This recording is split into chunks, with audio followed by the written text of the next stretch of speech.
नमस्कार साथियों, स्वागत है आपका एक बार फिर आपके अपने चैनल ज्ञान गुरु 365 में। रोजाना की तरह आज हम लेकर आए हैं राजस्थान का इतिहास एवं उसकी सभ्यताएं, भाग 3।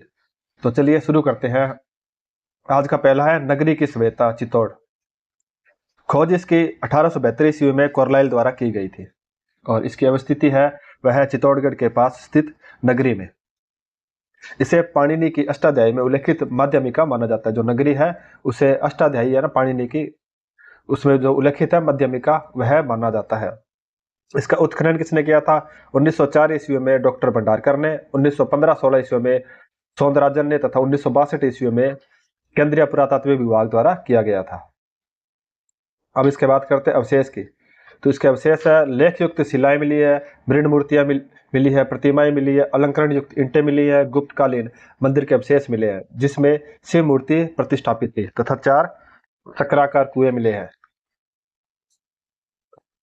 नेक्स्ट अपना तिलवाड़ा की सभ्यता बाड़मेर। इसकी अवस्थिति है बाड़मेर जिले में लूणी नदी के तट पर स्थित तिलवाड़ा से। इसका उत्खनन किसने किया था? 1966 से लेकर 1967 ईस्वी में एक टीले पर डॉक्टर वी.एन. मिश्र द्वारा यहाँ पे उत्खनन कार्य किया गया था। Doctor VN. मिश्र इस सभ्यता का काल 500 ईसा पूर्व से लेकर 200 ईस्वी तक मानते हैं। यहाँ से क्या अवशेष मिले? यहाँ से तिलवाड़ा से स्लेटी व लाल रंग के मृद भांड मिले हैं, सिलबट्टा मिला है, मानव अस्थि भस्म यानी जो मानव को जब जलाया गया था उसके राख मिली है, वह पशु अस्थि अवशेषों वाला अग्निकुंड व 5 आवास स्थलों के साक्ष्य यहाँ से मिले हैं और तिलवाड़ा से पशुपालन के प्राचीनतम साक्ष्य प्राप्त हुए हैं। नेक्स्ट है बरौर की सभ्यता गंगानगर। इसकी अवस्थिति गंगानगर जिले का बरौर गांव जो सरस्वती नदी या घग्गर नदी के तट पर स्थित है। यहाँ पे उत्खनन कब हुआ था? उत्खनन हुआ था 2003 ईस्वी में। यहाँ पे उत्खनन कार्य शुरू किया गया था। अवशेषों के आधार पर यहाँ की सभ्यता को प्रारंभिक एवं विकसित हड़प्पा काल की माना जाता है। यहाँ से प्राप्त मृद भांडों में काली मिट्टी मिली है जो अपने तरह का प्रथम उदाहरण है। बरौर से हमें मई 2006 में मिट्टी का एक पात्र मिला है जिसमें सेलखड़ी के लगभग 8000 मन के मिले हैं। उनके साथ साथ क्या मिला अपने को? शंख की 83 चूड़ियां मिली है, अंगूठी मिली है, बोरला मिला है तथा लाजवर्द मनके मिले हैं। लाजवर्द मनके केवल अफगानिस्तान में मिलते थे। संभवतः बरौर वासियों ने इसे अफगानिस्तान से मंगवाया होगा। यहाँ से शहरी सभ्यता के पूर्वावशेष मिले हैं, सुनियोजित नगर विन्यास मिला है, भवन निर्माण में कच्चे ईंटों का प्रयोग किया गया है, उद्योग आधारित अर्थव्यवस्था तथा विशिष्ट मृद भांड परंपरा जो विकसित हड़प्पा सभ्यता के समान है। नेक्स्ट अपनी सुनारी सभ्यता झुंझुनू। इसकी अवस्थिति है झुंझुनू जिले की खेतड़ी तहसील में कांतली या कांटली नदी के तट पर। यहाँ से अवशेष क्या मिले हैं? यहाँ से एस्क से लोहा बनाने की भट्टियों के अवशेष मिले हैं। यह देश की प्राचीनतम लोहा भट्टियां मानी जाती है। भट्टियों में धोखनी लगाने की व्यवस्था थी। धोखनी किस लिए थी? धोखनी थी जो तापक्रम नियंत्रित करने के काम में ली जाती थी। इसके अलावा मातृ देवी की मृण मूर्तियां तथा चाक से बने काले रंग के मृद भांड या मृद पात्र मिले हैं जिन्हें कुषाण कालीन माना जाता है। इसके अलावा यहाँ से शंख की चूड़ियां, लोहे के तीर, मिट्टी व पत्थर के मनके यहाँ से मिले हैं। ये लोग जो है वो भोजन के रूप में चावल का प्रयोग करते थे तथा घोड़ों से रथ खींचते थे। एक अनुमान लगाया जाता है कि यहाँ की जो बस्तियां है वह वैदिक आर्यों ने बसाई थी। वैदिक आर्यों द्वारा यहाँ पे बसाई गई थी। नेक्स्ट है नोहे की सभ्यता भरतपुर। इसकी अवस्थिति है भरतपुर जिले के नोहे में। इसका उत्खनन 1963-64 ईस्वी में रतन चंद्र अग्रवाल के निर्देशन में हुआ था यहाँ पे और ताम्र युगीन सभ्यता प्रकाश में आई थी। इसका समय क्या है? रेडियो कार्बन तिथि के आधार पर यह अवशेष 1100 से लेकर 900 ईसा पूर्व के माने जाते हैं। यहाँ पे अवशेष मिले हैं वे कौन कौन से हैं? नोहा से प्रस्तर की विशालकाय यक्ष प्रतिमा मिली है और चुनार के चिकने पत्थर के टुकड़े मिले हैं जिन पर मौर्यकालीन पॉलिश की गई है। इसके अलावा लोहे के कृषि संबंधी उपकरण मिले हैं। 16 चक्कर कूपों के अवशेष भी प्राप्त हुए हैं। यहाँ से 5 सांस्कृतिक युगों के अवशेष प्राप्त होते हैं। 5 सांस्कृतिक युगों के अवशेष प्राप्त होते हैं। जो सबसे निचला स्तर है वहां से गेरू रंग के मृद पात्र व सादे काले और लाल मिट्टी के पात्रों के अवशेष मिले। जो द्वितीय स्तर है वहां से चित्रित स्लेटी रंग के पात्र तथा काले चमकदार पात्र मिलते हैं। तीसरे स्तर से चित्रित स्लेटी रंग के पात्रों के अवशेषों के साथ साथ काले ओपदार मृद बाण तथा लोहे के बाणों की नोक मिली है। जो चौथा स्तर है वह मिट्टी की कच्चे ईंटों से बना एक परकोटा मिला है, जो प्रथम शताब्दी ईसा पूर्व का माना जाता है। जो सबसे ऊपरी स्तर है यहां से मिला है मित्र शासकों के तांबे के सिक्के, मानव एवं पशुओं के मृणमय कलाकृतियां मिली है। यहाँ से मृद बांडों में काले एवं लाल मृद बांडों यानी ब्लैक एंड रेयर वेयर का अपना विशिष्ट महत्व है। मकान में पक्के ईंटों का प्रयोग किया जाता था तथा सिक्के मिले वह कौन किसके हैं? कुषाण शासक हुविस्क व वासुदेव के सिक्के मिले यहाँ से। और सबसे महत्वपूर्ण तथ्य यह है कि नोआ से हमें ताम्रयुगीन, वैदिक कालीन तथा महाभारत कालीन सभ्यता के अवशेष मिलते हैं। नेक्स्ट है जोधपुरा की सभ्यता जयपुर। इसकी अवस्थिति है जयपुर जिले में साबी नदी के तट पर स्थित जोधपुरा गांव से। इसका उत्खनन किसने किया था? 1972 से 1975 ईस्वी में आर.सी. अग्रवाल व विजय कुमार के नेतृत्व में यहाँ पे उत्खनन कार्य किया गया था। इसका समय है वह 2500 ईसा पूर्व से लेकर 200 ईस्वी तक माना जाता है। यहाँ से अवशेष कौन से मिले हैं? यहाँ से गैरिक रंग के पानी पीने के पात्र मिले हैं, कटोरे मिली है, तस्तरियां मिली है तथा लोहा गलाने की भट्टियां भी मिली है।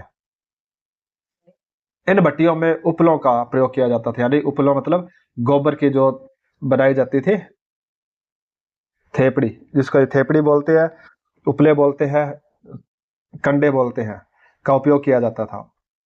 और इसके अलावा यहाँ से लोहे के शस्त्र मिले हैं, लोहे के बने तीरों के अग्रभाग यानी वाणागर मिले हैं, लोहे की कीलें मिली है, शंख निर्मित चूड़ियों के टुकड़े मिले हैं, कुब्बड़ वाले बेल की आकृति मिली है तथा मिट्टी एवं पत्थर के मनके भी मिले हैं।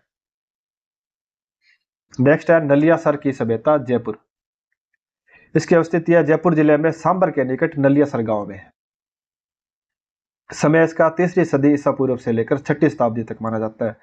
अवशेष यहाँ से कौन से मिले? यहाँ से आहत मुद्राएं मिली है, उत्तर इंडो सेसेनियन सिक्के मिले हैं, कुषाण शासक हुविस्क, इंडो ग्रीक योद्धेय गण एवं गुप्त युगीन चांदी के सिक्के यहाँ से मिले हैं।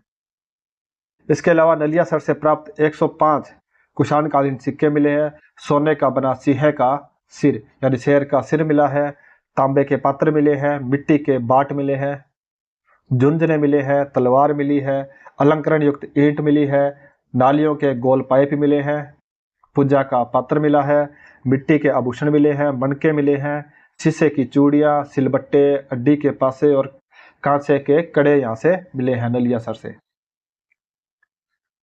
नेक्स्ट चलते हैं नगर की सभ्यता टोंक।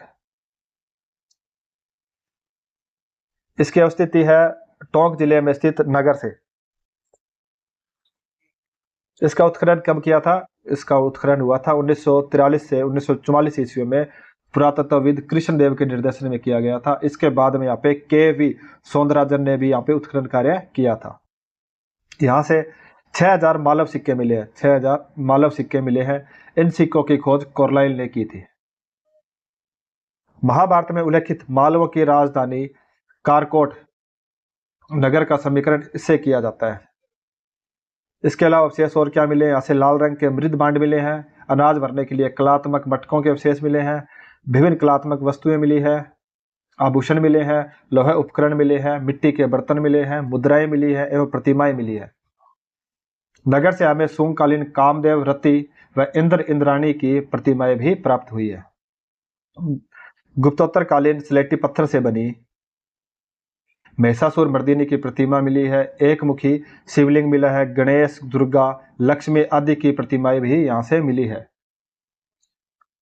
उसके बाद आता है रेड टोंक की सभ्यता। इसकी अवस्थिति है टोंक जिले की निवाई तहसील में स्थित रेड से।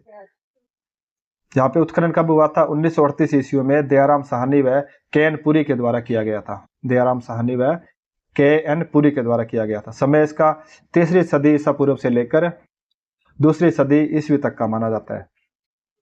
अवशेष यहाँ से 115 घेरेदार कूप मिले, कुएं मिले हैं तथा 3075 आहत मुद्राएं मिली है, जिनमें मालव तथा मित्र शासकों के एवं यूनानी शासकों अपोलोडोट्स का एक खंडित सिक्का मिला है तथा इंडो सेसेनियन सिक्के भी यहाँ से प्राप्त हुए हैं। इसके अलावा यहाँ से शीशे की एक मुहर मिली है जिस पर मालव जनपद शैल लिखा है। मालव जनपद शैल लिखा है, ब्राह्मी लिपि में लिखा गया, जो यहाँ मालव आधिपत्य की बात को सिद्ध करता है। इसके अलावा रेड से प्राप्त आलीशान इमारतों के अवशेष मिले हैं। सिर पर पगड़ी धारण की हुई एक यक्षिणी की मृण मूर्ति मिली है जो भारतीय पुरातत्व में अपना अलग ही स्थान रखती है, जिन्हें मौर्य व शुंगकालीन माना जाता है। इसके अलावा लोहे के औजार अत्यधिक मिलने के कारण रेड को प्राचीन राजस्थान का टाटा नगर भी कहा जाता है। इसके अलावा है निम्बाहेड़ा। निम्बाहेड़ा की बात करें तो इसकी अवस्थिति है काडमाली नदी गंभीरी की जो सहायक नदी है उसके किनारे मिला है चित्तौड़गढ़ में।